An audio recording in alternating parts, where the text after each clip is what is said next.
प्रस्तुति गांधी गांधी गांधी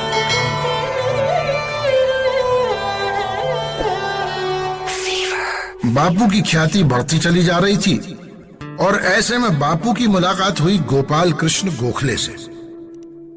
गोपाल कृष्ण गोखले ये खुद बहुत ही बड़े समाज सुधारक थे, साथ ही मेरे बापू के मार्गदर्शक भी थे। और उस शाम गोपाल कृष्ण गोखले के शब्दों ने हिंदुस्तान के इतिहास के बदलने की नींव रख दी। तो अब आगे क्या सोचा है गांधी? अभी आपके साथ कुछ समय पूना में बिताकर मैं अपने घर पोरबंदर जाऊंगा। वहां मुझे मेरी भाभी से मिलना है।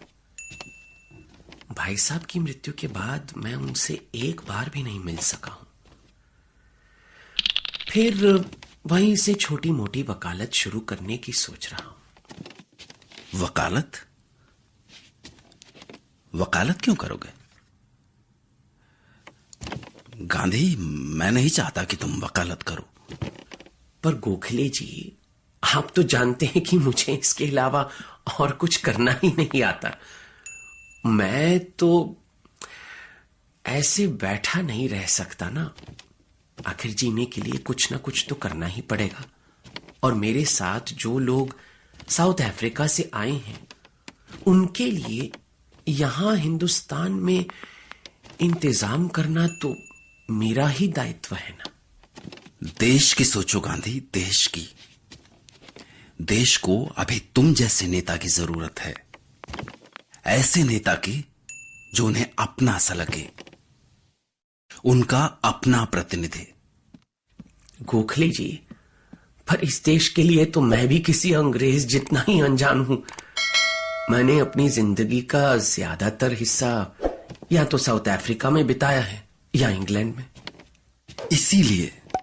इसीलिए मैं तुमको कह रहा हूं कि पहले कम से कम 1 साल तक तुम इस देश को जानो, समझो और देखो कि यहां के लोगों की समस्या क्या है। गांधी, भाषण देने वाले बहुत हैं यहां। तुमको उन सब से एक कदम आगे निकलना होगा। और रहा सवाल तुम्हारे खर्चे का, तो इस हिंदुस्तान में ऐसे लोगों की कोई कमी नहीं है जो देश की सेवा करने वाले के लिए सब कुछ न्यौछावर करने को तैयार हूं। अगर बात सिर्फ मेरी होती तो आपकी बात मान भी लेता, पर मुझ पे बहुत लोगों की जिम्मेदारी है गोखले जी। अरे तो उन सब के लिए आश्रम बनेगा ना, और उस आश्रम की सारी चिंता तुम मुझ पर छोड़ दो। देखो गांधी, चाहे जो कुछ भी हो, इस आश्रम के लिए पैसा तुम्हें मुझसे ही लेना होगा। अरे डॉक्टर दवे, जरा यहां आइए। जी गोखले साहब। गांधी जी का खाता अपने यहां खोल दीजिए और इन्हें आश्रम और अपने सार्वजनिक कार्यों के लिए जितनी भी रकम की जरूरत पड़े आप देते रहिए। जी, जैसा आप कहें। और इस तरह 25 मई 1915 को आश्रम की स्थापना हुई, साबरमती आश्रम। और उस दिन सत्य को अपना ठिकाना मिला। अब अहिंसा का अपना घर था। आने वाले वक्त में गुजरात के एक छोटे से गांव में साबरमती नदी के किनारे बसा ये छोटा सा आश्रम दिल्ली, बंबई और कलकत्ता जैसे शहरों को छोड़ भारत की राजनीति का केंद्र बनने वाला था।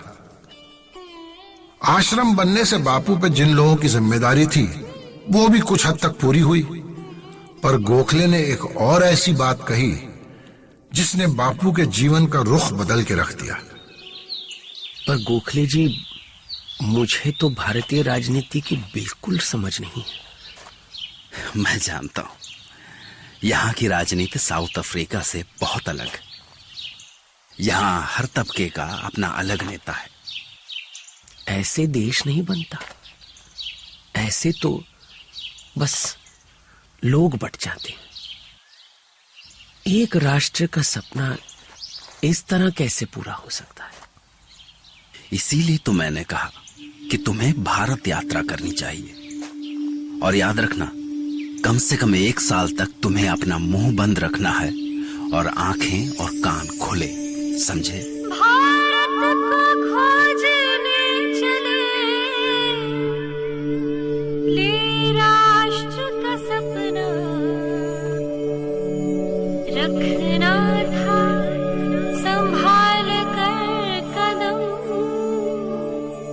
बिल्कुल नई थी राह,